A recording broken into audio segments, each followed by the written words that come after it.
للہ وکفیٰ وسلام علی عبادہ الذین اصطفیٰ اما بعد فاعوذ باللہ من الشیطان الرجیم بسم اللہ الرحمن الرحیم محمد الرسول اللہ والذین معہ اشداء علی الکفار رحماء بینہم صدق اللہ مولانا العظیم۔ معزز سامعین و ناظرین، اسلامی سال کا آغاز جو کہ محرم الحرام سے ہوتا ہے آغاز ہو چکا ہے۔ محرم کی پہلی تاریخ کو خلیفۃ المسلمین امیر المؤمنین داماد علی سسر نبی سیدنا عمر فاروق رضی اللہ تعالی عنہ نے جام شہادت نوش کیا۔ 27 ذی الحجہ کو فجر کی نماز میں ابو لولو فیروز جو کہ ایک مجوسی تھا، اس کے ہاتھوں نماز کی حالت میں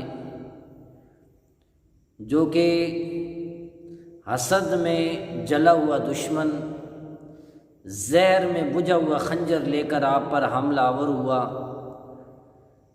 کئی زخم آئے، اور چونکہ لسان رسول صلی اللہ علیہ وسلم سے حضرت عمر رضی اللہ تعالی عنہ شہادت کی نوید سن چکے تھے اور اپنی حیات طیبہ میں یہ دعا بھی مانگا کرتے تھے کہ خدا بندہ شہادت کی موت دینا اور مدینے کی موت دینا۔ تو رب تعالی نے یہ دونوں دعائیں حضرت عمر کی قبول فرمائیں، اور یکم محرم الحرام کو فوت ہوئے، شہادت ہوئی، اور حضور صلی اللہ علیہ وسلم کے روضہ اطہر میں آپ کو مقام ملا دائمی وہاں رہنے کا، کہ قیامت کے دن اللہ کے نبی صلی اللہ علیہ وسلم اس کی بھی پہلی پیشن گوئی کر چکے تھے کہ اللہ کے نبی صلی اللہ علیہ وسلم ایک بار صحابہ کی مجلس میں تشریف لائے، اور دائیں ہاتھ میں ابو بکر کا ہاتھ ہے اور بائیں ہاتھ میں عمر کا ہاتھ ہے۔ میرا اور آپ کا ہاتھ کوئی بڑی شخصیت پکڑ لے، ہم اس کو سعادت سمجھتے ہیں، اور دو جہانوں کے بادشاہ نبیوں کے امام حضرت محمد رسول اللہ صلی اللہ علیہ وسلم جن کا ہاتھ پکڑ کے تشریف لائیں، اور ایک بار نہیں کئی بار، اور صحابہ اکرام رضوان اللہ تعالی علیہم اجمعین رش کی نگاہوں سے دیکھ رہے تھے۔ اللہ کے نبی صلی اللہ علیہ وسلم نے فرمایا ہم قیامت کے دن بھی یوں ہی اٹھیں گے کہ میرے دائیں ہاتھ میں ابو بکر کا ہاتھ ہوگا اور میرے بائیں ہاتھ میں میرے عمر کا ہاتھ ہوگا۔ عمر وہ ہے کہ جس کو اللہ کے نبی صلی اللہ علیہ وسلم نے اللہ سے مانگا اللہم اعز الاسلام بعمر بن الخطاب، کہ اللہ اسلام کو عزت دے عمر بن خطاب سے، یعنی سارے صحابہ اللہ کے نبی صلی اللہ علیہ وسلم کے قدموں میں خود آئے۔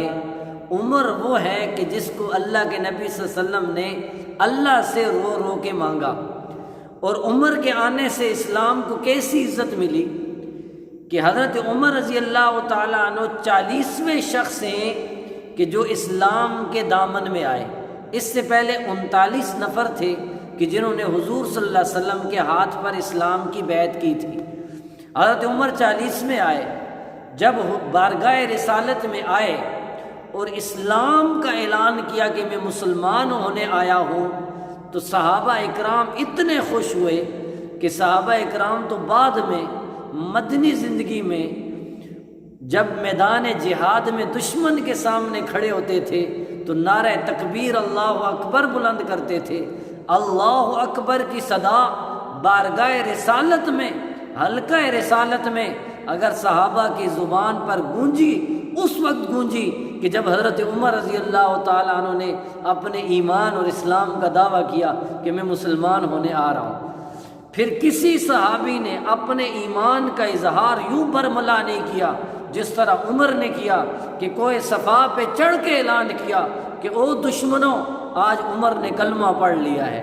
اور عمر کے آنے سے کعبے کا در کھلا، عمر کے آنے سے پہلی نماز کعبۃ اللہ میں ادا کی گئی، اور عمر نے اعلان کیا کہ آج ہم اپنی عبادت کعبۃ اللہ میں کرنے آ رہے ہیں، کوئی ہے مائی کا لال جو روک کے دکھائے۔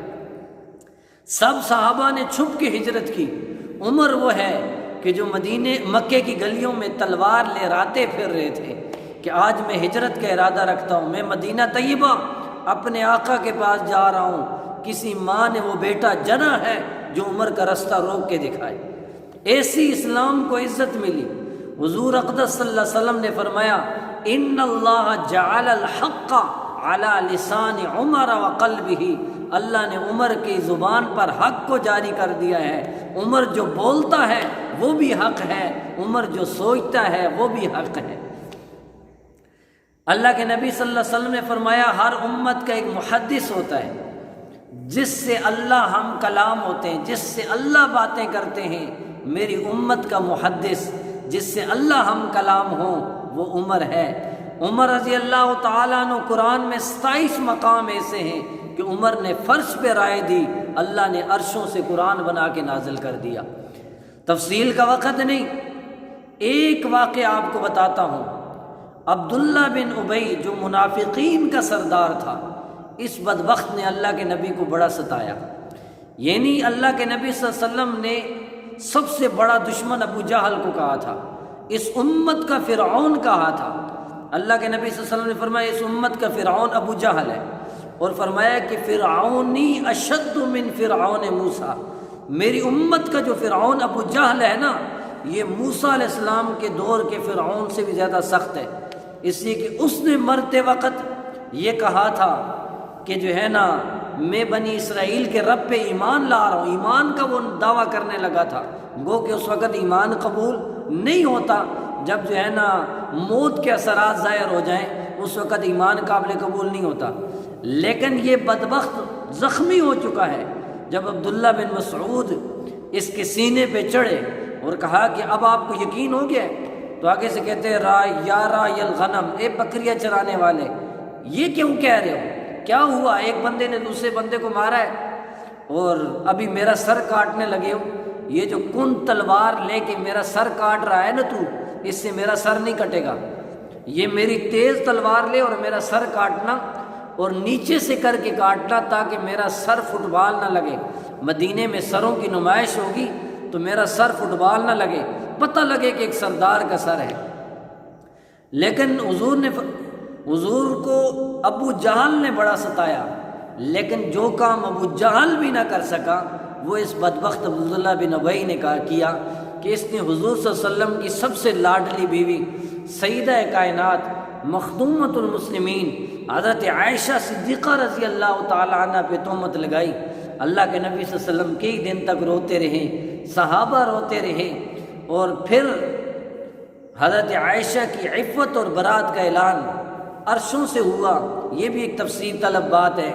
لیکن یہی بدبخت جب مرنے لگا وصیت کرتا ہے، بیٹا اس کا صحیح مسلمان تھا، کہتا ہے بیٹا جب میں مر جاؤں تو مجھے کفن بھی محمد رسول اللہ کے کرتے میں دینا اور میرا جنازہ بھی آپ پڑھائیں۔ بیٹے نے کہا میں کس منہ سے جا کے تیرے لیے کفن مانگوں، کس منہ سے ان کو جنازہ پڑھانے کی درخواست کروں؟ تو نے تو زندگی میں ان کو کتنا ستایا ہے۔ کہتے ہیں بیٹا تو نے میرا ستانا دیکھا ہے، ان کا معاف کرنا نہیں دیکھا۔ مجھ سے بڑا ستانے والا کوئی نہیں اور ان سے بڑا معاف کرنے والا کوئی نہیں۔ اور بیٹے نے آ کے اپنے باپ کی وصیت اس کے مرنے کے بعد سنائی۔ حضور نے اپنا کرتا بھی دے دیا اور جنازہ پڑھانے کا بھی اعلان کر دیا۔ سب خاموش تھے، حضور کا رستہ روکا، دامن اگر کسی نے پکڑا تو عمر نے پکڑا، یا رسول اللہ علیہ وسلم نہ پڑھائیے جنازہ، یہ منافق اسی نفاق میں مرا ہے، اور اس نے ہماری امی حضرت عائشہ صدیقہ رضی اللہ تعالیٰ عنہ پہ تہمت لگائی ہے، رب اس کو کبھی معاف نہیں کرے گا۔ اور حضور نے جنازہ پڑھایا، عمر کی رائے قرآن بن کے آئی، وَلَا تُصَلِّ عَلَىٰ أَحَدٍ مِّنْهُمْ مَاتَ أَبَدًا وَلَا تَقُمْ عَلَىٰ قَبْرِهِ، کہ میرے محبوب ان منافقین میں سے کوئی بھی مر جائے نہ آپ کو اس کا جنازہ پڑھانے کی اجازت ہے اور نہ اس کی قبر پر کھڑے ہونے کی اجازت ہے۔ یہ عمر کی رائے پہ اللہ تعالیٰ نے قرآن نازل کیا۔